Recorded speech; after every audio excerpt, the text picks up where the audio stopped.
안녕하세요. 저희 계속해서 민수기 20장 공부하도록 하겠습니다. 잠깐 기도하겠습니다. 하나님 아버지, 오늘도 주님의 말씀 앞에 나왔습니다. 저희가 이 말씀을 통해서 또 저희 자신을 되돌아보고 또 주님께서 일하시는 것을 또 배울 수 있도록 도와주시기 원합니다. 예수님의 이름으로 기도드렸습니다. 아멘. 오늘 저희 민수기 20장 뒷부분 14절부터 29절까지 보려고 하는데요. 민수기 20장 뒷부분엔 두 가지 사건이 나옵니다. 하나는 에돔 땅을 가로질러 가려고 하는, 이스라엘 백성이 에돔 땅을 가로질러 가려고 하는 그런 사건이 하나 나오고요. 두 번째는 아론의 죽음이 나오죠. 이 두 가지 내용이 많지 않습니다. 오늘 저희가 살펴볼 것들은 이 두 가지를 한번 보도록 하겠습니다. 민수기 20장 14절부터 17절까지 보겠습니다. 모세가 가데스에서 에돔 왕에게 사자들을 보내며 이르되 당신의 형제 이스라엘이 이같이 말하기를 우리가 당한 모든 고난을 당신도 아시거니와 우리 조상들이 이집트로 내려갔으므로 우리가 이집트에 오랫동안 거하였으며 이집트 사람들이 우리와 우리 조상들을 괴롭게 하므로 우리가 주께 부르짖음에 그분께서 우리의 목소리를 들으시고 한 천사를 보내사 우리를 이집트에서 데리고 나오셨나이다. 보소서, 우리가 당신의 경계 맨 끝에 있는 도시 가데스에 있사오니 원하건대 우리가 당신의 지역을 지나가게 하소서. 우리가 밭이나 포도원을 지나가지 아니하고 우물물도 마시지 아니하며 우리가 왕의 큰 길로만 가고 당신의 경계를 지나갈 때까지 오른쪽으로나 왼쪽으로나 치우치지 아니하리이다 하나이다 하였더니, 이스라엘 백성은 에돔의 경계에 이르러서 에돔을 통과해서 가려고 했습니다. 모세는 에돔의 왕에게 이스라엘의 역사를 간략하게 언급하면서 자신들은 에돔을 침략하거나 그들에게 해를 끼칠 의도가 전혀 없음을 분명하게 밝히고 있죠. 모세는 굉장히 정중하게 에돔을 통과하게 해달라고 요청했습니다. 모세는 에돔이 이스라엘의 형제라는 점을 언급하기까지 했죠. 하지만 에돔은 이스라엘이 자신의 영토를 통과하지 못하게 했습니다. 에돔은 이스라엘과는 형제였지만 그들을 돕지 않았습니다. 마찬가지로 우리의 육신은 우리를 돕지 않을 겁니다. 그러니까 우리가 영적으로 성장하는 걸 우리 육신이 돕지 않는다는 겁니다. 오히려 우리가 주님께서 인도해 주시는 길로 가는 것을 우리의 육신은 방해하려고 합니다. 다른 사람이 우리를 방해하는 게 아니에요. 세상이, 마귀가 우리를 방해하는 것이 아니라 우리의 육신이, 우리의 욕심이 또 우리를 방해하는 겁니다. 마귀는 우리를 미혹할 뿐입니다. 우리는 우리의 육신의 정욕에 빠지지 말고 맑은 정신을 가지고 깨어 있어야 합니다. 또 동시에 오른쪽으로나 왼쪽으로 치우치지 말고 주님의 길로 걸어야 합니다. 자꾸 다른 것에 우리의 관심을 빼앗겨서는 안 돼요. 이 세상 일들에 우리의 관심을 지나치게 빼앗겨서는 안 됩니다. 로마서 13장 10절부터 14절 이렇게 말씀하고 있어요. 사랑은 자기 이웃에게 해를 끼치지 아니하나니 그러므로 사랑은 율법의 완성이니라. 또 때를 알거니와 지금이 우리가 잠에서 깨어야 할 바로 그때이니 이는 지금 우리의 구원이 우리가 믿었을 때보다 더 가까이 있기 때문이라. 밤이 많이 지나고 낮이 가까이 왔으니 그러므로 우리가 어둠의 행위를 벗어버리고 빛의 갑옷을 입자. 낮에 하듯이 우리가 정직하게 걸으며 흥청거리거나 술 취하지 말고 침실을 더럽히거나 방탕하지 말며 다투거나 시기하지 말자. 오직 너희는 주 예수 그리스도로 옷 입고 육신의 정욕을 채우기 위해 육신에게 기회를 주지 말라. 성경은 육신의 정욕을 채우기 위해서 육신에게 기회를 주지 말라고 말씀하고 있습니다. 성경은 우리가 영적으로 깨어있을 때 모든 일을 사랑으로 해야 한다고 말씀하고 있어요. 어떤 분들은요, 다른 사람의 죄를 지적하고 다른 사람과 다투는 것을 하나님의 말씀대로 제대로 살지 못하는 것처럼 보이는 사람들과 다투는 것이 영적 전쟁이라고 생각하는 분들이 있는데요. 절대 그렇지 않습니다. 모든 일을 사랑으로 행해야 합니다. 고린도전서 16장 13절 14절 이렇게 말씀하고 있죠. 너희는 깨어 믿음에 굳게 서서 남자답게 행동하며 강건한 자가 되라. 너희의 모든 일을 사랑으로 할지니라. 우리는 영적 전쟁을 하는 것이지 육신과 더불어 싸우는 것이 아님을 항상 기억해야 합니다. 에베소서 6장 12절 이렇게 말씀하고 있죠. 우리는 살과 피와 맞붙어 싸우지 아니하고 정사들과 권능들과 이 세상 어둠의 치리자들과 높은 처소들에 있는 영적 사악함과 맞붙어 싸우느니라. 구약의 이스라엘은 원수들과 물리적으로 싸웠지만 신약의 그리스도인들은 그렇게 해서는 안 됩니다. 우리가 싸워야 될 대상은 살과 피가 아니라 정사들과 권능들과 이 세상의 어둠의 치리자들과 높은 처소들에 있는 영적 사악함입니다. 우리는요, 사람과 싸워서는 안 돼요. 믿지 않는 사람, 하나님의 말씀을 제대로 믿지 않는 사람과 싸워서도 안 됩니다. 그들 뒤에서 그들의 눈을 가리고 있는 이 세상에 있는 영적 사악함과 더불어 싸워야 합니다. 대상을 분명히 해야 돼요. 영적 사악함과 맞붙어 싸우는 것, 이것이 영적 싸움입니다. 다른 사람과 싸우는 것은 영적 싸움이 아니에요.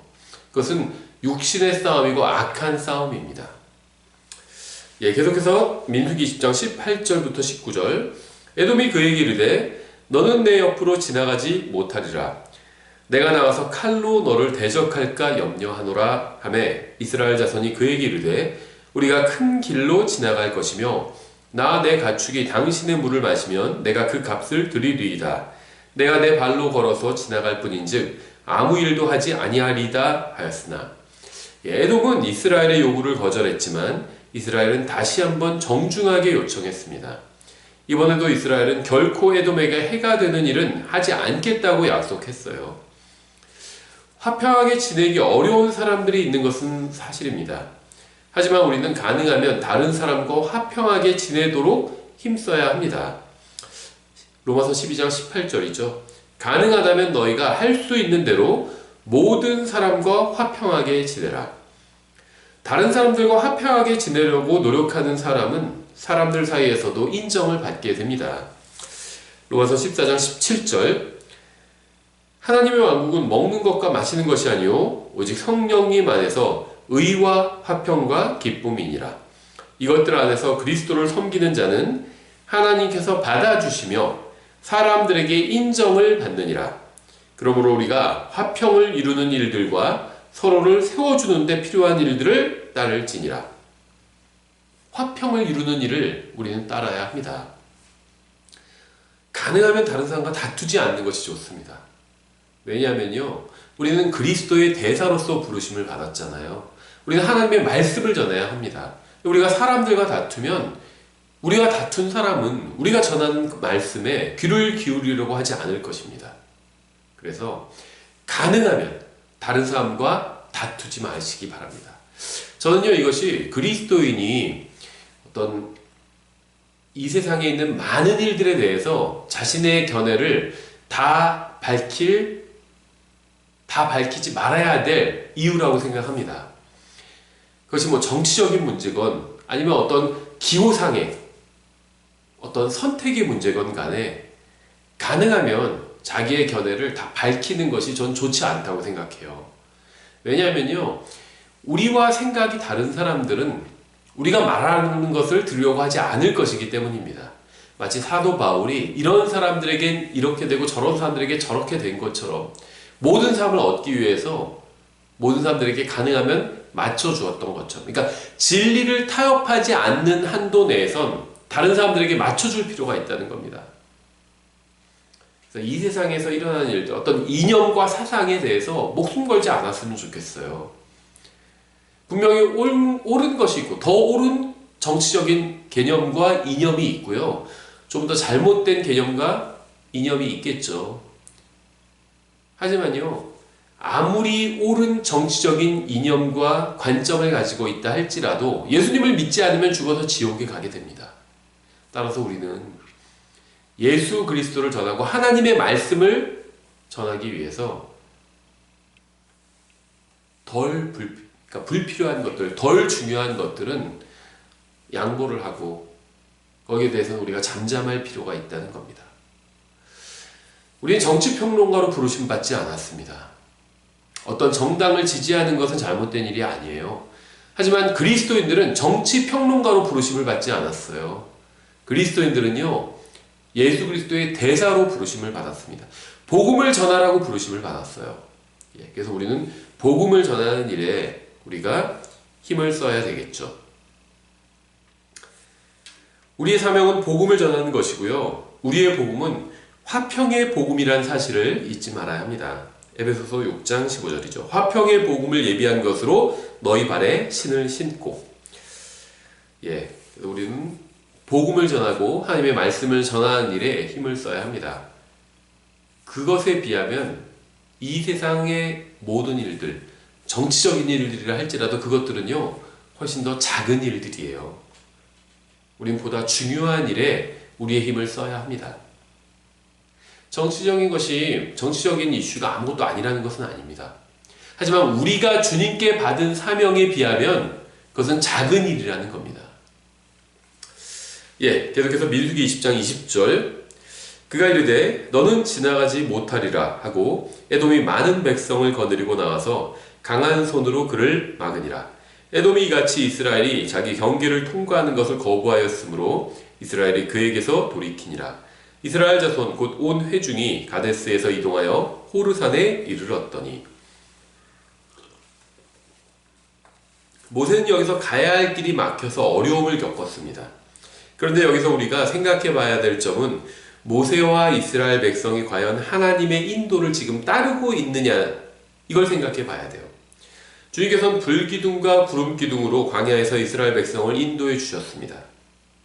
그들이 주님의 인도를 신실하게 따랐다면 애초에 에돔과 이러한 논쟁을 할 필요가 없었을 겁니다.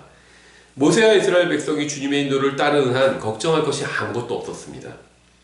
하나님께서는 그들을 인도하기를 원하셨습니다. 에돔에게 허락을 받으려고 하지 말고 그저 구름 기둥이 인도하는 대로 주님의 인도를 따랐더라면 이스라엘 백성은 계속 전진해 갈 수 있었을 것입니다. 많은 그리스도인들이 하나님의 뜻을 거부하면서 길을 가려고 합니다. 주님께서는 기록된 말씀을 통해서 우리를 향한 자신의 뜻이 무엇인지 분명하게 보여주셨습니다. 특히 신약 성경, 특히 그 중에서도 서신서에는요, 그리스도인들을 향한 하나님의 뜻이 무엇인지가 직접적으로 나와 있어요. 그래서 신약의 그리스도인들은 물론 구약 성경도 읽어야 합니다. 하나님께서 과거에 어떻게 일하셨는지를 알아야 하죠. 하지만 신약 성경, 특히 서신서들을 반복해서 계속 읽어야 합니다. 이 서신서가 교회의 지침이요, 그리스도인들의 지침이기 때문이에요. 시편 119편 105절에 이렇게 말씀하고 있죠. 주의 말씀은 내 발의 등불이요 내 길의 빛이니이다. 주님의 말씀이 우리 길의 빛입니다. 하지만 우리는 어리석게도 주님께서 이미 보여주신 말씀은 무시하면서 또 다른 주님의 뜻을 찾고 있죠. 언제나 주님의 길로 가는 것이 가장 안전합니다. 주님의 길에는 항상 피할 길이 있어요. 고린도전서 10장 13절이죠. 사람에게 공통적으로 있는 시험 외에는 너희가 어떤 시험도 당하지 아니하였나니 하나님은 신실하사 너희가 감당할 수 있는 것 이상으로 시험 당하는 것을 너희에게 허락하지 아니하시고 또한 그 시험과 함께 피할 길을 내사 너희가 능히 그것을 감당하게 하시느니라. 주님의 길로 가지 않으면 피할 길을 지나쳐 버리게 됩니다. 너무 늦기 전에 다시 주님의 길로 돌아가야 합니다. 23절, 24절 주께서 에돔 땅의 지경 옆에 호르산에서 모세와 아론에게 말씀하시니라. 이르시되 너희가 무리바의 물에서 내 말을 거역하였으므로 아론은 자기 백성에게로 거두어지리니 그는 내가 이스라엘 자손에게 준 땅에 들어가지 못하리라. 구원은 받았지만 구원이 주는 기쁨은 누리지 못하는 사람들이 허다합니다. 예수 그리스도를 통해서 하나님과 화해를 이뤘지만 여전히 화평을 누리지 못하고 사는 사람들이 굉장히 많아요. 예수님을 구원자로 믿고 구원받기는 했지만 주님과 교제를 나누면서 동행하는 것이 무엇인지 전혀 모르는 사람들이 굉장히 많습니다. 구원받긴 했지만 전혀 구원받은 사람답게 살지 못하고 구원의 기쁨을 누리지 못한 사람들이 많이 있어요. 아론은 바로 그런 사람들의 영적 상태를 잘 보여주는 모형입니다. 아론은 광야에서 40년이나 방황하면서 주님의 기적과 인도를 체험했습니다. 하지만 그는 약속의 땅에 들어가서 그곳의 풍성한 열매를 누리지는 못했습니다. 그는 젖과 꿀이 흐르는 땅에 들어가서 흐르는 젖을 마시고 꿀을 먹지는 못했던 거죠. 많은 그리스도인들이 구원받은 이후에 믿음으로 살지 않음으로 인해서 이미 받은 복을 누리지 못하고 있고 약속된 보상을 잃어버리고 있습니다. 요한일서 8절이죠. 너희 자신을 살필지니 이로써 우리가 이룬 그것들을 우리가 잃지 아니하고 충분한 보상을 받으리라. 구원받지 못한 사람에게는 구원받는 것이 세상에서 가장 중요한 일일 겁니다. 마찬가지로 이미 구원받고 하나님의 자녀로 다시 태어난 사람에게는 하나님의 자녀답게 성장해 나아가는 것이 가장 중요한 일입니다. 계속 갓난아이인 상태로 있어서는 안 됩니다. 히브리서 5장 12절부터 14절은 이렇게 말씀하고 있죠. 시간으로 보건대 너희가 마땅히 가르치는 자가 되었어야 할 터이나 하나님의 말씀들의 첫째 기초 원리들을 남에게 다시 가르침을 받아야 할 필요가 너희에게 있나니 너희가 단단한 음식이 아니라 젖을 필요로 하는 자가 되었도다. 젖을 사용하는 자마다 갓난아이이므로 의의 말씀에 능숙하지 못하니라. 그러나 단단한 음식은 장성한 자들에게 속하나니 그들은 그것을 사용하여 자기 감각들을 단련시킴으로 선악을 분별하느니라. 단단한 음식이 뭘까요? 킹제임스 성경을 믿는 분들 중에는요, 성경에 나오는 어려운 교리가 천연왕국, 재림, 휴거 이런 것들과 관련된 어려운 교리가 단단한 음식이라고 생각하는 경향이 있어요. 하지만 그렇지 않습니다. 단단한 음식은요, 하나님을 사랑하고 다른 사람을 사랑하고 아내를 사랑하고 남편에게 순종하고 부모님께 순종하는 것, 이런 것들이 단단한 음식입니다. 형제를 사랑하는 것, 이것이 단단한 음식이에요. 머리로 아는 것은요, 내가 소화시킨 것이 아닙니다. 내가 실행하는 것이 내가 소화시킨 거예요. 형제를 사랑하고 아내를 사랑하고 남편에게 순종하는 것, 내가 실제로 그렇게 할 때 소화시킨 겁니다. 이런 것들을 소화시키기란 쉽지 않아요. 그래서 이것이 단단한 음식인 겁니다. 단단한 음식은요, 감각들을 단련시킴으로 선악을 분별하는 것과 관련이 있어요. 감각들을 단련하는 겁니다. 실행해야 합니다. 자기를 부인해야 돼요. 하기 싫어도 하는 것, 하나님의 말씀에 순종하는 것, 이게 감각을 단련시키는 것이고요. 이게 단단한 음식을 소화시키는 것입니다. 우리는 말씀을 통해 자라가야 합니다. 베드로전서 2장 2절이죠. 새로 태어난 아기들로서 말씀의 순수한 젖을 사모하라. 이것은 너희가 그 젖으로 말미암아 성장하게 하려 함이라. 자라지 못한 아기에게 큰 문제가 있는 것처럼 영적으로 성장하지 못한 사람에게는 큰 문제가 있는 겁니다. 구원받은 것으로 만족하지 말고 주님께서 또 주님 안에서 그리스도의 장성한 분량에 이르기까지 자라가야 합니다. 에베소서 4장 13절부터 15절. 마침내 우리가 다 믿음과 하나님의 아들을 아는 것에서 하나가 되어 완전한 사람에 이르고 그리스도의 충만하심의 장성한 분량에까지 이르리니 이것은 우리가 이제부터 더 이상 아이가 되지 아니하여 사람들의 속임수와 몰래 숨어서 속이려 하는 자들이 사용하는 간결한 술수로 말미암아 교리의 모든 바람에 이리저리 흔들려 밀려다니지 아니하고 오직 사랑 안에서 진리를 말하며 모든 일에서 그분 안에 이르도록 성장하게 하려 함이라. 그분은 머리시니 곧 그리스도시니라. 자라가야 합니다. 구원받은 사람은 하나님의 자녀로 다시 태어난 거예요. 태어난 사람은 자라가야 합니다. 그리고 자라가기 위해선 하나님의 말씀의 젖을 먹어야 합니다. 성경을 읽는 게 굉장히 중요해요. 성경을 읽고 묵상하고 연구해야 합니다. 또 내가 알게 된 말씀에 순종해야 합니다. 그래야 실제로 자라갈 수 있습니다.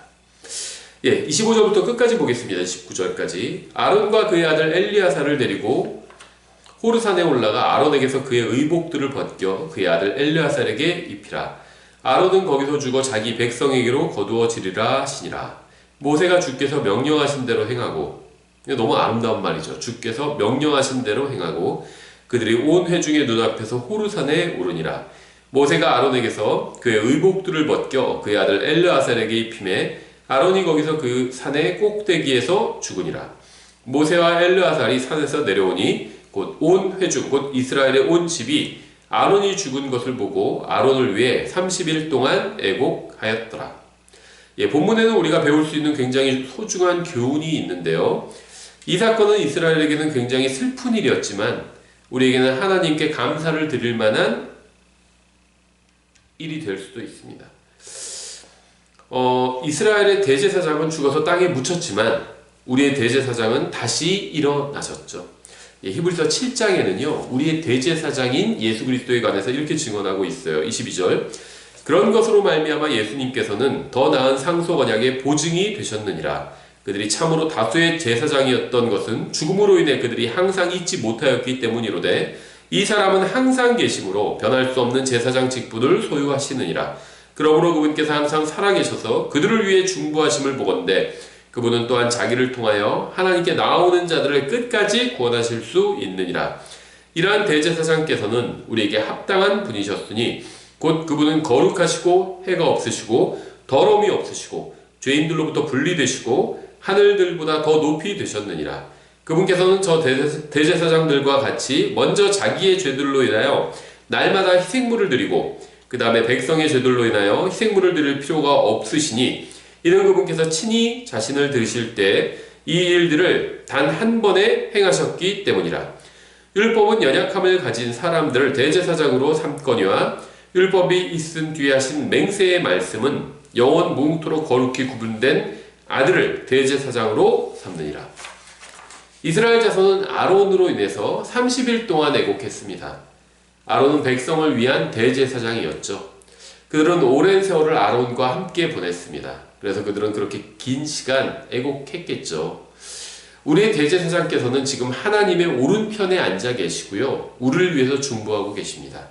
히브리서 8장 1절 2절. 이제 우리가 말한 것들에 관한 요점은 이것이니 곧 우리에게 이러한 대제사장이 계시다는 것이라. 그분은 하늘들에서 존엄하신 분의 왕자 오른편에 앉아 계시며 성소와 참 성막을 섬기시는 분이신데 이 성막은 주께서 치신 것이요 사람이 친 것이 아니니라. 하늘에 있는 성막, 하늘에 있는 진짜 성전에 계신 대제사장께서 하나님의 오른편에 앉아 계셔서 우리를 위해서 중보하고 계시죠. 주님께서는 과거에 우리를 위한 희생물이 되시어 십자가 위에서 우리를 대신해서 우리의 모든 죄값을 갚아주셨습니다. 지금은 우리의 대제사장이 되셔서 우리를 위해서 중보하고 계시죠.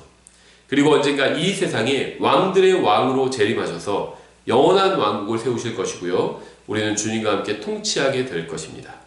계시록 1장 6절 7절 이렇게 증언하고 있어요. 하나님 곧 자신의 아버지를 위해 우리를 왕과 제사장으로 삼으신 분께 즉 그분께 영광과 통치가 영원 무궁토록 있기를 원하노라. 아멘. 보라 그분께서 구름들과 함께 오시느니라. 모든 눈이 그분을 보겠고 그분을 찌른 자들도 볼 것이요 땅의 모든 족속들이 그분으로 인하여 통곡하리니 참으로 그러하리로다. 아멘. 이스라엘은 이제 광야에서의 방황을 끝내고 약속의 땅에 들어갈 준비가 되었습니다. 우리도 주님께서 오시는 날 이 세상에서의 모든 수고를 마치고 영원한 안식에 이르게 될 것입니다. 히브리서 4장 3절 이렇게 증언하고 있어요. 이미 믿은 우리는 안식에 들어가나니 이것은 세상의 창건 이후로 그 일들이 완성되었음에도 불구하고 그분께서 이르시기를 내가 진노하여 맹세한 것 같이 그들이 내 안식에 들어오려면 믿어야 하리라 함과 같으니라. 또 계시록 14장 13절 이렇게 말씀하고 있습니다. 또 내가 들으니 하늘로부터 한 음성이 나서 내게 이르시되 기록하라. 이제부터 주 안에서 죽는 자들은 복이 있도다 하시매 성령께서 이르시되 그러하다. 이것은 그들이 그들의 수고를 그치고 안식하게 하려 함이니 그들의 행위가 그들을 뒤따르리로다 하시더라. 이제 주님께서 공중으로 오시면 우리는 영원한 안식에 들어가게 될 것입니다. 주님을 공중에서 만나 뵙는 그 날을 간절히 소망합니다. 마치겠습니다.